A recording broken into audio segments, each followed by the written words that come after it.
Hello everyone, welcome.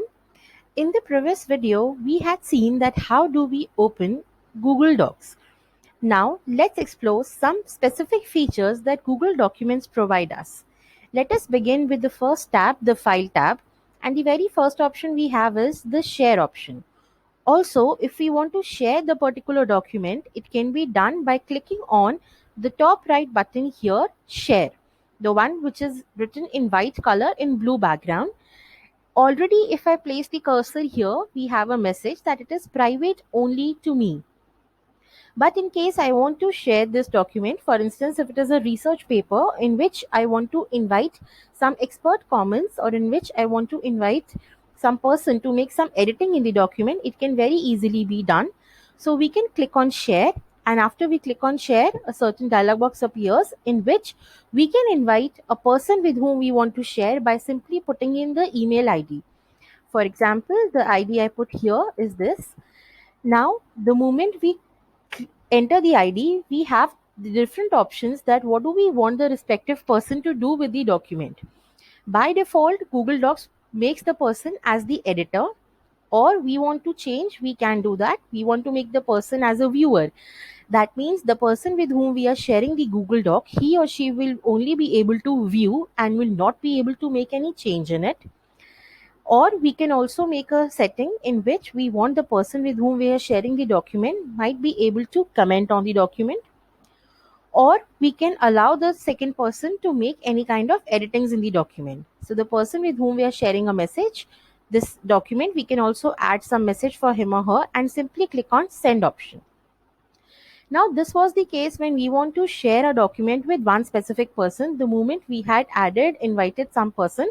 So if I again place the cursor on share option, we can see it is already mentioning shared with one person.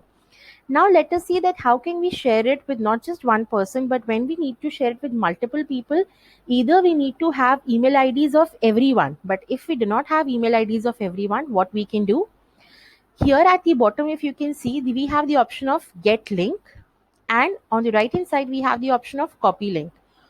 Once we copy this link, we can see a message link copied, and if we change the settings from here, it is already mentioning us restricted, that is only people added they can open with this link, but we can change the settings to anyone with this link. Here if I click, so any person to whom we provide this link, he or she will be able to open this document and view. For now, we can also again change the setting from viewer to commenter or to editor. Now in certain cases, if we want that we want to share some online content made for our students, but we want to do it in form of a Google Doc, so we can simply create the content. We can click on this option of copy link, and from here anyone with this link, we can make the settings only to viewer. That means the student will be able to just view the document and he or she will not be able to make any kind of change. So we can finally simply click on done and all the changes will be saved. Again, if we click on the share button, you will see that these changes have been made, that anyone with this link, anyone who has the link can access, or he or she will not be required to sign in. Now, certainly sharing with anyone is not a very advisable tool, but depending upon the situation, it might be explored at your own convenience. So sharing of a Google Doc was one of the very interesting and prime features that allows collaborative working. For instance, three faculty members are together working on a book writing. So each of them can share their respective writings with each other, and they don't have to specifically send the Word documents to each other through emails. Everything can be done very easily using Google Docs. So in the new option, we can open a new document, a new spreadsheet, new presentation, form, or a drawing. Also, we can open any document that has been already saved in our laptops in form of a Microsoft Word document. All we need to do is to click on this option of open, a dialog box appears, and we have this option of upload. So in case you have made a Word file in your laptops or your desktops, and later on you feel that there is a need to share this file with any second person, so don't worry at all. You can simply share it in form of a collaborative option by using the Google Docs. You simply need to click on file menu, then open, and then you can upload your desired file by selecting a file from your device, or you can directly drag a file here. and then we can close it and then click on the share button and share the link for the document with the respective person. Moving back to the file menu, then it is also provided to us that Google Doc can be downloaded in 7 different formats. For example, the very first being simple Microsoft Word file. Then it can be downloaded in the open document format in case of any rich text format. Also, we can directly download it in form of a PDF. Then, in case we want to open this particular file along with the notepad, so we can download it in the format of plain text. In case we want to download it in form of an HTML or a web page, it can be done from here. Also, there are certain cases in which we want to get the document published in form of a book online, and certain publishers require that the book should be submitted in the .epub format. So don't worry at all. We don't have to look for any online softwares now. What all we can do is we can click on the Google Docs. We can import a file. We can simply open the Microsoft Word document that we have created for writing the book, and then it can be downloaded from here in this particular format. Also, it can be directly mailed as an attachment. Along with that, and another interesting feature of Google Doc is it is available offline as well.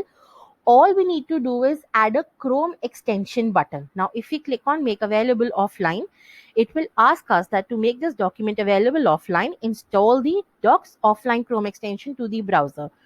Once we click on install, we'll be redirected to another page and it will ask for certain permissions. Once we grant them, we'll be able to have the extension button of the Good Docs offline on our Google Chrome. Another feature of the Google Docs, if we talk about, is the version history. Now, in case some changes have been made in the Google Doc and we want to identify that at what particular time different changes were made, so we can click on the current version or we can click on the version history. For example, if we click here, see version history, so we can identify that initially at what time this document was made and what changes have been made in this document at what particular time. Now, if you want to go back to the previous page, we can simply click on this back button. Further, talking about the different features of Google Docs, again, we'll open the file menu. It is also very easy to rename the file. We can also move it to a specific folder. Its shortcut can be added to any drive as well. And in case you have been trying with multiple Google Docs, don't worry at all. It is very easy to move it to trash. Further, the Google Doc can directly be published to web. We can also have some email collaborators with us. In case we want to figure out some document details, they can be done very easily. And another important feature is the language. So Google Doc is available in 100 different languages, as you can see here. You can pick up any language for working with Google Docs, irrespective of any other condition, and it makes working very easy. So these were some of the prime features of how we can work on Google Docs and how we can move ahead. There are a number of other features of Google Docs that we'll talk about. So please stay tuned for the next video. Thank you.